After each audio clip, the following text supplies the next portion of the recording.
Itu kan cuma sentuhan biasa. Masa bisa ngaruh sampai ke pertumbuhan dan perkembangan? Persis. Bayi itu belum bisa gerak aktif seperti balita. Jadi pijat bisa membantu stimulasi otot dan sendi. Ini penting banget buat perkembangan motoriknya.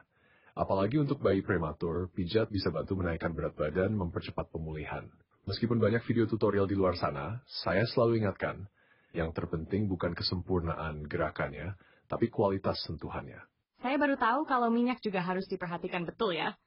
Jangan asal wangi aja gitu. Iya, karena kulit bayi masih sangat sensitif. Halo, Ayah, dan semua pendengar setia Ruang Bunda. Apa kabarnya hari ini? Semoga sehat dan tetap semangat ya. Meski mungkin sedang mendampingi si kecil yang lagi aktif-aktifnya, atau malah baru lahir dan bikin begadang tiap malam. Saya Nadia seperti biasa akan menemani Bunda dan Ayah ngobrol santai tapi penuh makna seputar dunia kehamilan, bayi, dan kehidupan sebagai orang tua baru. Dan hari ini, kita akan bahas sesuatu yang sebenarnya sederhana, tapi penuh kekuatan luar biasa. Ya, kita akan ngomongin soal pijat bayi. Sentuhan ajaib yang ternyata manfaatnya luar biasa besar loh. Tapi, saya yakin banget banyak juga yang mungkin masih bingung atau bahkan takut salah. Mulai dari, boleh nggak sih mijat bayi sendiri di rumah, sampai kalau salah pijat, nanti bahaya nggak ya? Nah, supaya kita nggak cuma dapat jawaban yang menenangkan hati, tapi juga akurat secara medis, hari ini saya nggak sendirian. Udah hadir bareng saya, seorang dokter anak yang bukan cuma kompeten, tapi juga hangat banget kalau ngajak ngobrol orang tua baru. Dr. Reza. Halo dok, selamat datang di Ruang Bunda. Halo Mbak Dia, halo juga untuk semua bunda dan ayah yang sedang mendengarkan. Wah, saya senang banget bisa hadir di Ruang Bunda. Temannya menarik sekali dan memang sentuhan itu meski terlihat sederhana, bisa membawa dampak besar untuk tumbuh kembang si kecil. Kita bakal bahas bareng pelan-pelan dan semoga bisa menenangkan hati para orang tua juga. Amin. Aduh, saya jadi nggak sabar nih dok. Yuk, kita mulai masuk ke obrolannya ya. Oke dok, dari yang paling ya. Kadang orang suka bilang pijat bayi itu tradisi lama. Tapi akhir-akhir ini kok kayaknya makin banyak yang bahas. Bahkan ada kelas-kelas khusus. Sebenarnya apa sih pijat bayi itu? Iya, pertanyaan yang bagus banget. Jadi pijat bayi itu secara sederhana adalah serangkaian gerakan lembut yang dilakukan dengan tangan di tubuh bayi. Biasanya mulai dari wajah, dada, perut, sampai kaki. Tapi yang penting, ini bukan cuma soal gerakan, tapi soal sentuhan dengan penuh perhatian dan kasih sayang. Secara ilmiah, pijat bayi termasuk dalam praktik stimulasi dini yang bisa membantu perkembangan sistem saraf, pencernaan, hingga kualitas tidur si kecil. Tapi di balik itu, pijat juga jadi momen bonding yang sangat dalam antara orang dan bayinya. Jadi bukan cuma biar bayinya anteng atau nggak rewel aja ya? Betul, meskipun memang salah satu efek samping positifnya adalah bayi jadi lebih tenang. Tapi tujuan utamanya jauh lebih luas dari itu. Dan soal kenapa makin banyak dibicarakan sekarang, saya kira karena makin banyak orang tua muda yang cari pendekatan parenting yang lebih sadar dan dekat secara emosional. Di tengah dunia yang serba cepat dan digital, kita semua kayaknya sedang kembali ke hal-hal dasar, seperti sentuhan, termasuk dalam perawatan bayi. Wah, saya jadi teringat waktu teman saya baru melahirkan. Dia sempat bilang, Nat, aku takut pijat bayi di rumah, takut keseleo atau malah salah gerakan. Nah ini nih, mungkin banyak juga yang menganggap pijat bayi itu urusan profesional. Harus dibawa ke terapis atau bidan yang sudah terlatih. Menurut dokter, apakah bisa dilakukan sendiri di rumah? Pertanyaan yang sangat penting. Jawabannya, bisa banget dilakukan di rumah, asalkan orang tua paham prinsip-prinsip dasarnya dan tahu kapan sebaiknya tidak dilakukan. Yang paling penting itu intensinya dulu, bukan tekniknya. Kalau orang tua mendekati momen pijat ini dengan hati yang tenang, sabar, dan penuh perhatian, itu sudah setengah jalan.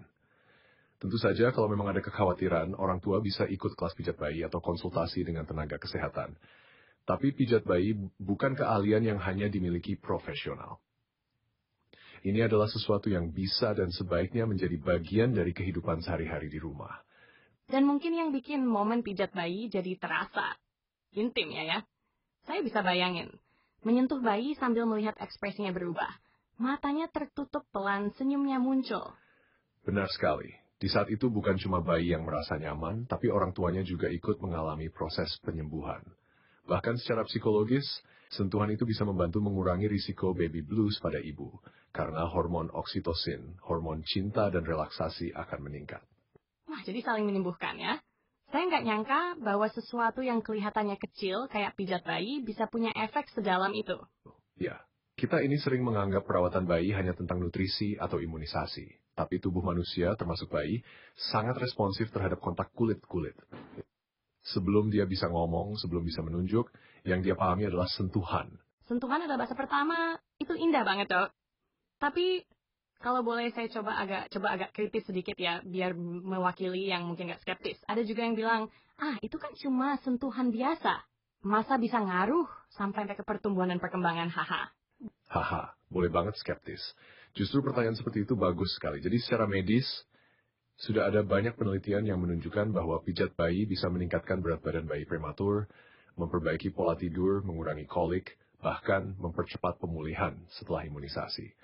Hal ini karena saat dipijat, tubuh bayi merespons dengan mengaktifkan sistem parasimpatik yang membuat tubuh lebih rileks, pernapasan lebih stabil, dan aliran darah lebih lancar. Itu semua mendukung proses tumbuh kembang secara alami. Wah, jadi ternyata bukan cuma efek tenang-tenang lucu ya, tapi memang tubuhnya secara fisiologis bereaksi. Ya, ada proses biologis yang sangat nyata terjadi. Tapi, yang tetap harus kita ingat, bukan berarti bayi yang nggak dipijat akan tumbuh tidak optimal ya. Ini bukan soal harus, tapi soal tambahan positif yang bisa jadi momen luar biasa, kalau dilakukan dengan tepat dan penuh kasih. Saya suka banget cara dokter menjelaskannya. Jadi ini bukan tentang jadi orang tua yang sempurna, tapi tentang menikmati momen sederhana yang penuh makna. Betul, kita semua belajar. Bahkan saya, sebagai dokter pun, waktu pertama kali jadi ayah juga grogi waktu mau mijat anak sendiri. Tapi dari situlah kita pelan-pelan merasa lebih terhubung, lebih percaya diri. Nah, itu kalimat yang mewakili banget ya. Pelan-pelan merasa lebih percaya diri. Kayaknya cocok banget buat para orang tua baru. Kita masuk ke bagian yang mungkin paling bikin orang penasaran ya. Sebenarnya apa aja sih manfaat pijat bayi? Apakah ini cuma bikin bayi tenang? Atau ada efek yang lebih luas? Wah, manfaatnya banyak sekali. Bahkan kadang saya suka bilang begini, satu sentuhan bisa berdampak ke seluruh tubuh bayi dari kepala sampai kaki dan bahkan ke hati orang tuanya juga. Kita bisa mulai dari manfaat yang paling sering dirasakan, bantu bayi tidur lebih nyenyak. Saat bayi dipijat dengan lembut, tubuhnya melepaskan hormon serotonin dan oksitosin yang bikin dia rileks, tenang, dan akhirnya bisa tidur lebih lelap. Wah, cocok banget buat para bunda yang udah ngantuk, tapi bayinya masih melek jam 2 pagi ya. Betul. Nah, selain itu, pijat juga bisa membantu pencernaan bayi. Misalnya, kalau si kecil sering kembung atau kolik, gerakan pijat di bagian perut bisa membantu melancarkan gas dan meredakan ketidaknyamanan. Saya pernah dengar juga tuh, gerakan melingkar di perut searah jarum jam ya, Dok? Iya, betul banget. Itu salah satu teknik dasar yang aman dan efektif. Lalu pijat juga bisa memperlancar peredaran darah dan sistem pernapasan. Ketika tubuh bayi dirangsang lewat sentuhan, aliran darahnya jadi lebih baik dan pernapasannya lebih stabil. Jadi kayak olahraga versi lembut ya? Persis. Bayi itu belum bisa gerak aktif seperti balita. Jadi pijat bisa membantu stimulasi otot dan sendi. Ini penting banget buat perkembangan motoriknya. Apalagi untuk bayi prematur, pijat bisa bantu menaikkan berat badan, mempercepat pemulihan. Wah, saya nggak nyangka kalau efeknya sampai ke berat badan juga. Tapi, apakah semua bayi cocok dipijat, Dok? Sebagian besar bayi ya. Tapi tentu ada pengecualian. Kalau bayi sedang demam tinggi, ada infeksi kulit, atau baru saja imunisasi, sebaiknya ditunda dulu. Atau kalau bayi menangis terus-menerus selama dipijat, itu tandanya dia belum siap. Kita harus belajar baca sinyal tubuh bayi. Itu penting banget ya, Dok. Kadang orang tua berpikir, kalau bayi nangis pas dipijat, mungkin dia manja, atau malah pijatnya belum keras. Padahal, belum tentu begitu. Nah, itu dia. Justru kita perlu membangun komunikasi tanpa kata dengan si kecil. Kalau dia rewel atau gelisah, bisa jadi dia lagi nggak mood atau posisi tubuhnya kurang nyaman. Kita jangan paksakan. Sentuhan itu bukan soal selesai satu sesi, tapi soal bagaimana kita merespons bayi dengan penuh empati. Dan itu yang bikin pijat bayi beda dari sekadar ritual rutin ya. Karena ini bisa jadi momen paling jujur antara orang tua dan anak. Iya, sangat jujur. Saat kita menyentuh bayi dengan lembut, tubuhnya merespons dengan kepercayaan. Itu dasar dari hubungan emosional yang kuat. Banyak penelitian yang membuktikan bahwa anak-anak yang mendapat cukup sentuhan dan kasih sayang di masa bayi, tumbuh jadi pribadi yang lebih percaya diri dan stabil secara emosional. Itu dalam banget, Dok. Dan bukan cuma bayi yang mendapat manfaat, orang tuanya juga. Saat kita menyentuh bayi dengan penuh kesadaran, kita juga melepaskan stres, memperkuat ikatan, dan kadang menemukan kembali ketenangan diri kita sendiri. Semacam terapi dua arah ya. Tepat sekali. Ada banyak ibu yang bilang ke saya, "Dok, saya pikir saya mijat bayi saya buat bantu dia, ternyata saya juga yang disembuhkan." Itu luar biasa menurut saya. Wah, jadi semacam self-care yang bisa dilakukan bareng si kecil ya? Yes, sentuhan yang lembut, konsisten, dan penuh cinta bisa menjadi pondasi hubungan yang bertahan seumur hidup. Sebelum lanjut, tulis di kolom komentar jika Bunda punya pertanyaan atau saran. Oke, setelah kita tahu manfaatnya yang luar biasa, mungkin sekarang para bunda dan ayah mulai bertanya-tanya. Lalu, kapan ya waktu terbaik buat pijat bayi? Apakah ada jam-jam tertentu yang disarankan? Pertanyaan bagus. Secara umum, waktu terbaik untuk memijat bayi adalah saat bayi dalam kondisi tenang dan sadar penuh, bukan mengantuk atau baru bangun tidur. Biasanya waktu yang ideal adalah sekitar 30-60 menit setelah menyusu atau makan, agar perutnya tidak penuh, tapi juga tidak lapar. Jadi jangan langsung setelah nyusu ya? Iya, betul. Kalau dipijat saat perut penuh, bayi bisa merasa tidak nyaman, bahkan bisa gumoh. Sebaliknya kalau dipijat saat lapar, dia juga akan rewel. Jadi cari momen netral saat bayi tampak segar, tenang, dan responsif. Kalau waktunya dalam sehari, misalnya pagi, siang, malam, ada pengaruhnya nggak? Itu tergantung rutinitas keluarga, tapi malam hari sebelum tidur sering jadi pilihan yang bagus. Karena setelah dipijat, bayi jadi lebih rileks dan lebih mudah masuk ke tidur malam yang berkualitas. Tapi saya juga kenal banyak orang tua yang memilih waktu pagi, karena bayi sedang aktif dan mereka ingin stimulasi fisik ringan. Jadi fleksibel saja, yang penting bayinya siap. Tapi saya membayangkannya, ada juga orang tua yang udah niat banget mau pijat, udah siap minyak, alas, bahkan musik klasik, tapi pas mulai bayinya malah rewel. Nah itu gimana? Itu sering terjadi kok. Yang penting adalah belajar membaca sinyal bayi. Kalau dia mulai memalingkan wajah menggeliat atau mulai menangis, jangan buru-buru menganggap gagal. Mungkin dia hanya perlu waktu sebentar, atau mungkin hari itu bukan harinya. Kita bisa coba tenangkan dulu, peluk atau gendong sebentar. Kalau dia tetap tidak nyaman, ya sudah, lanjutkan besok. Sentuhan yang tidak dipaksakan akan jauh lebih bermakna. Saya suka banget kalimat itu. Sentuhan yang tidak dipaksakan akan jauh lebih bermakna. Kadang kita sebagai orang tua suka terlalu bersemangat atau jujur aja pengen mencapai target. Nah, betul. Padahal tubuh bayi itu punya iramanya sendiri. Tugas kita adalah menari bersama, bukan memimpin terus-terusan. Dan lama-lama kita akan bisa merasakan kapan momen terbaik itu datang. Dan saya rasa semakin sering dilakukan, makin peka juga ya kita terhadap perubahan ekspresi dan bahasa tubuh bayi. Tepat sekali. Itu seperti belajar bahasa baru. Awalnya kita bingung, tapi seiring waktu kita mulai paham isyarat-isyarat kecil. Pijat bayi itu bukan sekadar aktivitas fisik, tapi juga latihan kepekaan emosional. Wah, saya jadi merasa kita bukan hanya membahas pijat bayi, tapi juga tentang bagaimana menjadi orang tua yang lebih hadir dan peka. Ya, saya percaya setiap sentuhan adalah percakapan yang tidak terdengar. Dan dalam percakapan itu, bayi belajar bahwa dia dicintai, dihargai, dan aman. Nah, ini dia bagian yang ditunggu. Dok, karena banyak orang tua yang udah niat banget mau pijat bayi, tapi bingung, harus mulai dari mana sih? Atau malah takut salah langkah. Jadi bisa nggak dokter bantu kami membayangkan atau membayarkan apa saja teknik dasar pijat bayi yang aman dan bisa dilakukan sendiri di rumah? Tentu bisa, Nadia. Dan jangan khawatir, meskipun banyak video tutorial di luar sana, saya selalu ingatkan, yang terpenting bukan kesempurnaan gerakannya, tapi kualitas sentuhannya. Jadi kita akan bahas beberapa teknik dasar, tapi dengan pendekatan yang lembut dan sederhana. Pertama-tama, pastikan dulu ruangannya hangat dan nyaman ya, karena bayi belum bisa mengatur suhu tubuhnya dengan baik, jadi jangan sampai dia kedinginan saat bajunya dilepas. Bisa gunakan selimut atau handuk sebagai alas, dan pastikan tidak ada gangguan yang bikin suasana jadi tegang. Oke, jadi bikin suasana dulu ya, kayak menyiapkan panggung kecil untuk momen istimewa. Betul. Dan kalau mau, bisa juga pasang musik lembut atau bahkan ajak bicara bayi selama proses pijat. Suara orang tua itu seperti pelukan bagi telinganya.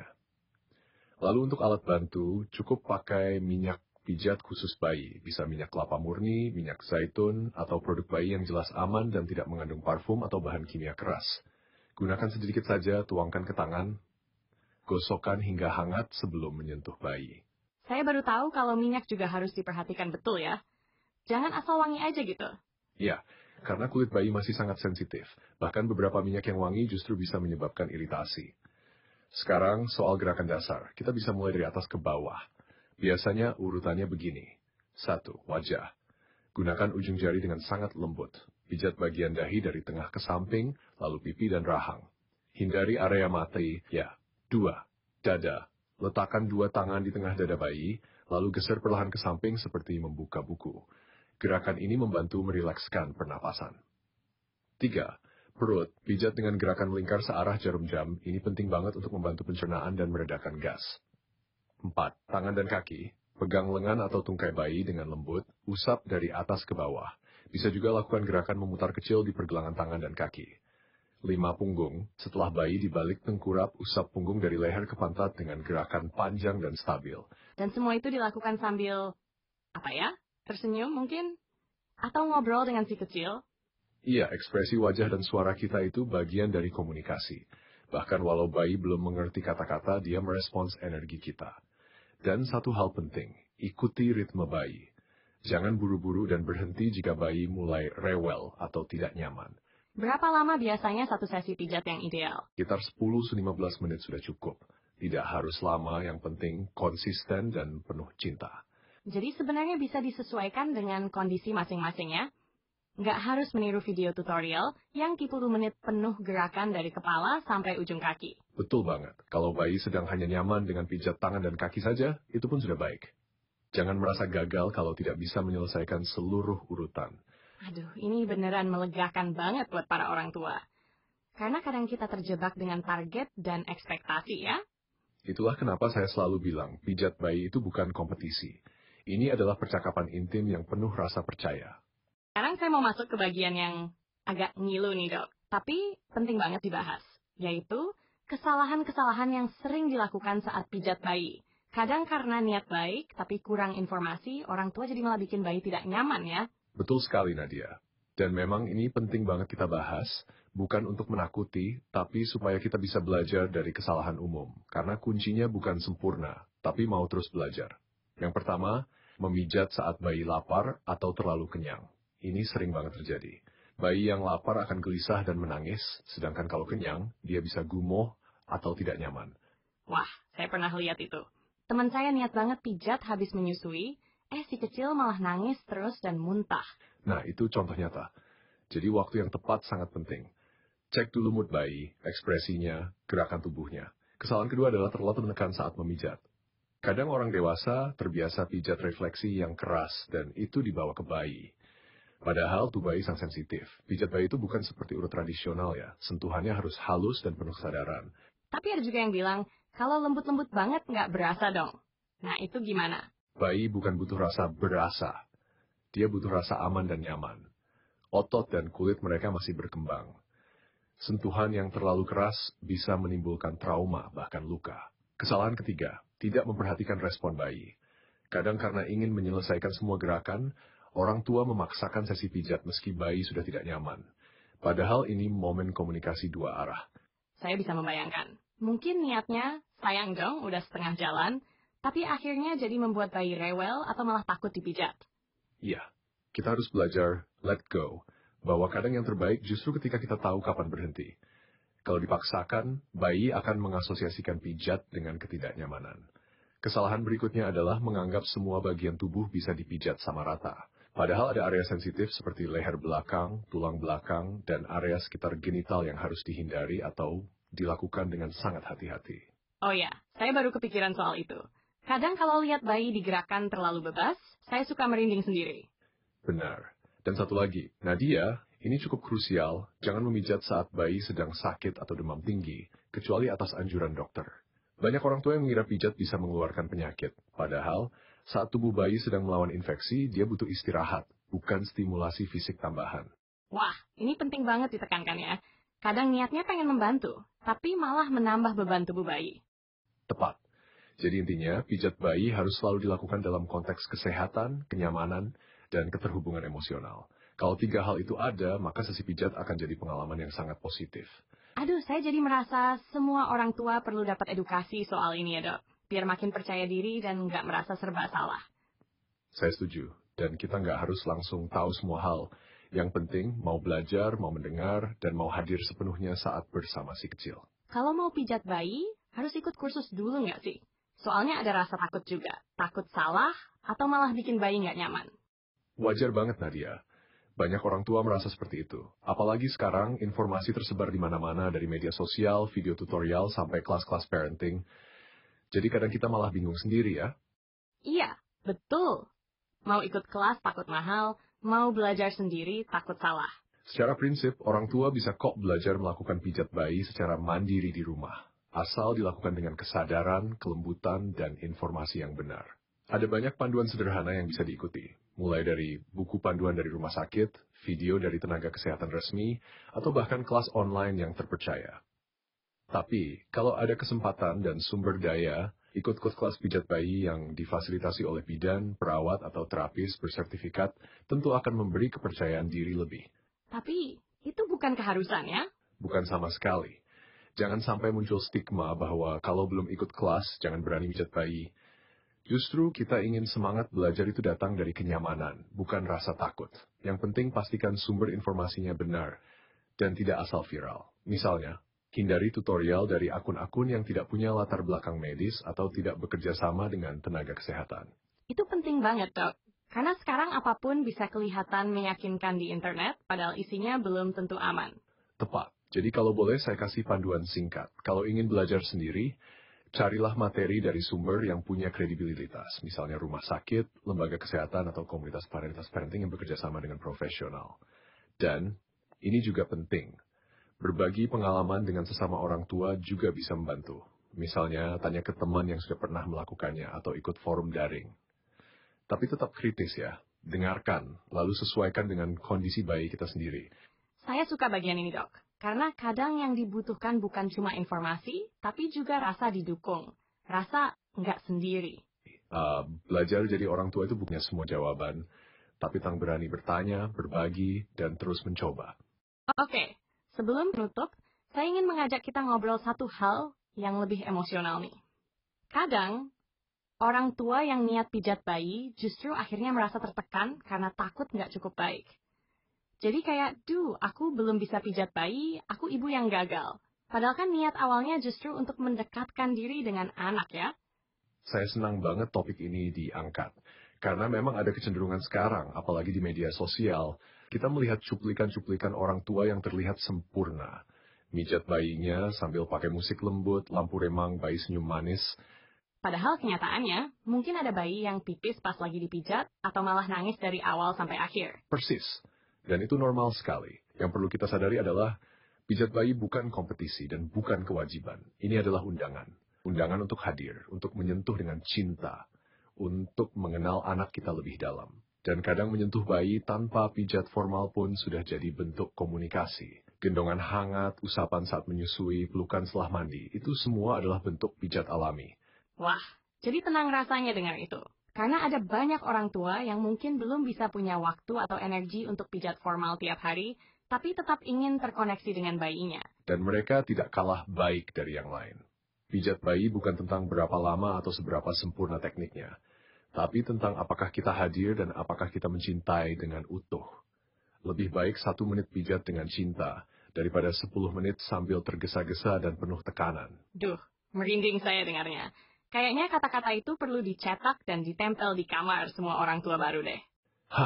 Boleh juga tuh. Dan yang tak kalah penting, setiap bayi itu unik. Ada bayi yang sangat menikmati pijat sejak usia dini, ada yang butuh adaptasi. Dan itu bukan karena kita salah, tapi karena dia sedang belajar mengenal dunia. Dan kita sedang belajar mengenal dia. Jadi mari kita izinkan momen pijat bayi ini menjadi ritual cinta, bukan beban. Biarlah itu menjadi ruang sunyi yang hangat, di mana kita dan si kecil bisa bertemu, berbicara, tanpa kata dan saling percaya. Saya benar-benar merasa kali ini adalah salah satu yang paling menyentuh. Bukan cuma karena ilmunya yang aplikatif, tapi karena makna emosional yang dalam di balik setiap gerakan pijat bayi. Kalau boleh, saya ingin minta satu pesan terakhir untuk para orang tua di luar sana yang mungkin baru mulai belajar atau masih ragu-ragu. Dengan senang hati. Untuk para bunda, ayah, dan pengasuh yang sedang mendengarkan, saya ingin bilang, tidak ada sentuhan yang terlalu kecil bila dilakukan dengan cinta. Kalau hari ini kalian hanya bisa memijat satu tangan bayi, itu sudah cukup. Kalau hanya bisa mengusap punggungnya sambil menyanyi pelan, itu sudah sangat indah. Jangan khawatir tentang teknik dulu. Yang lebih penting adalah kehadiran dan ketulusan hati kalian. Bayi kalian tidak menilai kalian dari teknik, tapi dari rasa aman yang mereka rasakan di pelukan kalian. Jadi mulai saja pelan-pelan. Dengarkan bayi kalian, dengarkan hati kalian. Karena dalam ruang kecil itu, di antara tangan, mata, dan napas, ada keajaiban yang tidak bisa dijelaskan dengan kata. Aduh, saya sampai nggak bisa berkata-kata. Terima kasih banyak. Ini bukan cuma ilmu, tapi juga pelukan hangat buat semua orang tua baru yang mungkin sedang lelah, ragu, atau bingung. Dan untuk para pendengar Ruang Bunda, semoga episode kali ini bisa jadi pengingat bahwa kita tidak sendiri, dan kita semua sedang belajar. Kalau kalian merasa episode ini bermanfaat, jangan lupa share ke teman atau keluarga yang mungkin juga sedang menjalani fase mengasuh bayi. Dan seperti biasa, kita akan terus hadir di sini, membawa obrolan yang jujur, hangat, dan penuh cinta untuk kalian semua. Saya Nadia, pamit dulu. Sampai ketemu lagi di episode selanjutnya, Ruang Bunda. Tempat di mana cinta, tawa, dan pelukan pertama si kecil dimulai.